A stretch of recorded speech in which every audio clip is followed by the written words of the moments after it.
Hello everyone and welcome back to Encyclopaedia Bellatoria.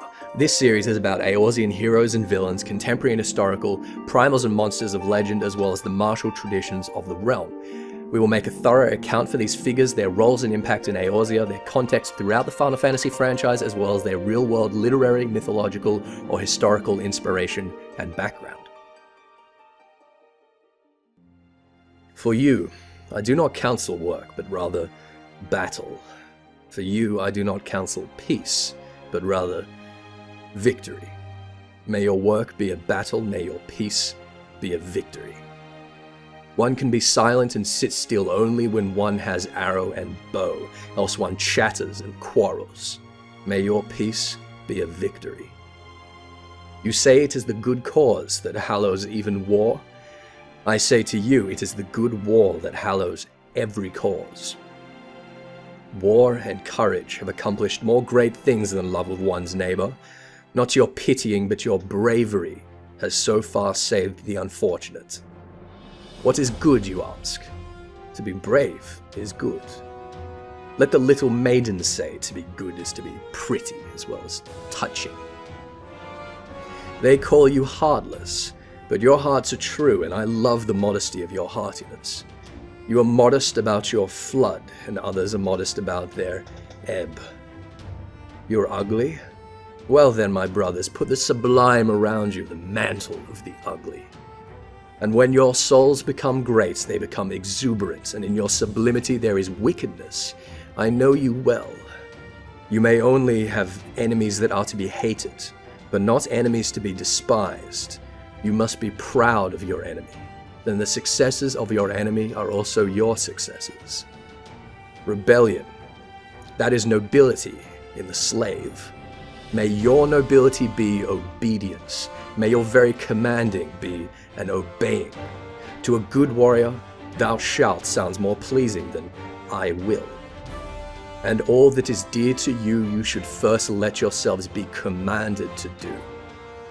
May your love of life be love of your highest hope, and may your highest hope be this highest thought of life. But your highest thought you shall receive as a command from me, and it is this: the human is something that is to be overcome. So live your lives of obedience and of war. What use is living long? What warrior wants to be spared? I do not spare you. I love you from the ground up, my brothers in war.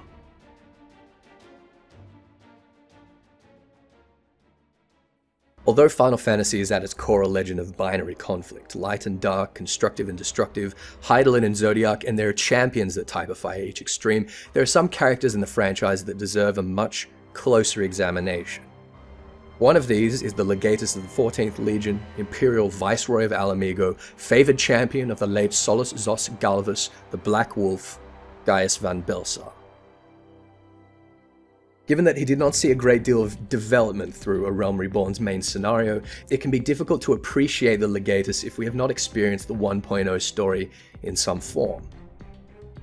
Either way, it is important to distinguish his actions and motives from the relatively simple and passionate nihilism of the other primary antagonists in Nael Vandanus, the Ascians, and Bahamut. Baelsar is certainly a pragmatist, and I think you could even go so far as to describe him as altruistic. Firstly, he does not mount an invasion until he believes that he has the kind of leverage to move in and occupy a city with minimum casualties. For instance, Alamigo's infrastructure has apparently been left mostly intact, and its population, while certainly oppressed and integrated into Gharlean culture, is alive and well.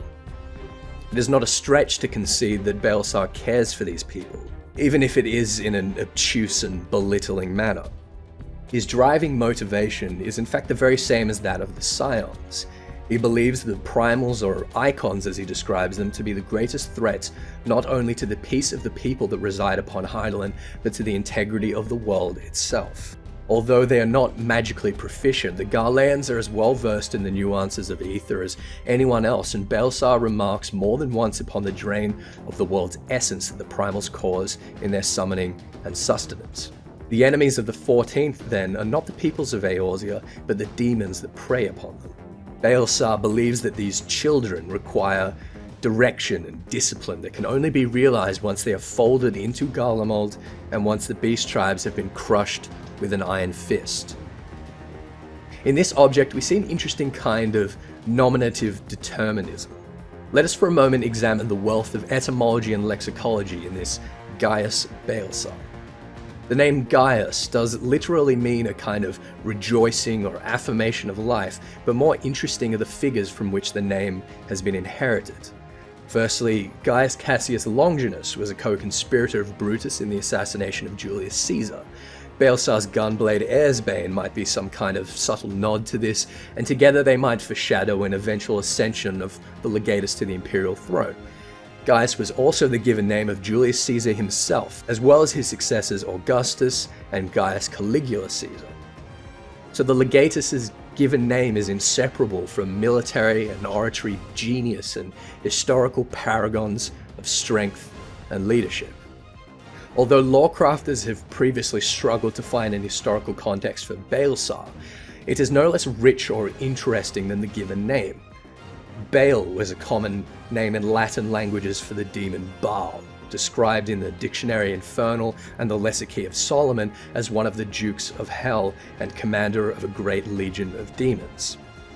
Sar in a Proto-German context is analogous to pain, so we would have Baelsar as pain of demons or demon bane. If we want to keep the entire name strictly Latin, however, we have Sar in the Romanian and Aromanian from the Latin sario, to leap. This verb, however, is used often in Latin as a euphemism for copulative mounting. And so we arrive at my personal favorite understanding of the name Gaius Baelsar as Caesar Demon Fucker. During the 1.0 main scenario, Baelsar had link pillars distributed throughout the major cities of Eorzea in order to deliver an offer of compromise, that the nations would be able to effectively retain their expressive and administrative freedom if they were prepared to accept Garlean occupation and declare war on each and every one of the beast tribes.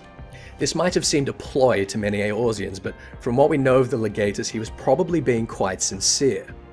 Putting aside the prospect of genocide against races of whom a relative minority were committed to primal worship, the adventurers and the Path of the 12, the faction that would later make up much of the Scions, were put in a difficult situation here given that Baelsar knew vaguely of the Echo and their sympathy for and ability to communicate with the beast tribes.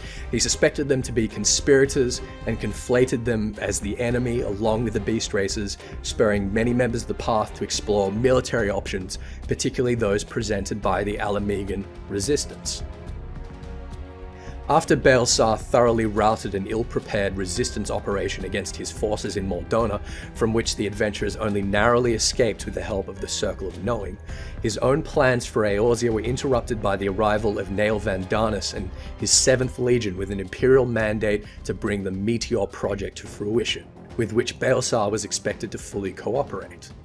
But once he understood Darnus's endgame to reduce the entirety of Eorzea to a lifeless crater, he affirmed his own value for life, condemning Darnus for meaning to bring about a greater evil than the Icons themselves, and he allowed the adventurers and his former protege Cid to collect the intelligence they required to sabotage the project. We know well that following the calamity, Baelsar set to his former task with relish, recovering and repairing the ancient Allagan Ultima weapon, with which he meant to consume the primals. It was only through the advantage taken by Laha Brea over the hubris of the legatus that Ultima Weapon proved another instrument of annihilation rather than subjugation. Gaius seemed to be mortally wounded in the burning Praetorium, imploring the warriors of light of the need to unite Eorzea with the strength of men rather than that borrowed from Icons, and he seemed to accept his fate. But if there is one thing we know about Final Fantasy, it is that if we did not see a character dissolving into ether, we cannot presume them dead. The Empire is stirring once again under a leader whose very name implies sickness and corruption, and I for one do not believe that we have heard the last of Baelsar by any stretch. But this has been Encyclopaedia Bellatoria. Take a moment to like and sub and share if you're enjoying the series. Please feel free to discuss the content in the comments below or leave any questions or requests. I'm thinking carefully about which characters to cover next in this series, so if you have a favorite character you'd like to see me tackle, please leave a request. Until next time, I am Ethys, and thank you so much for watching.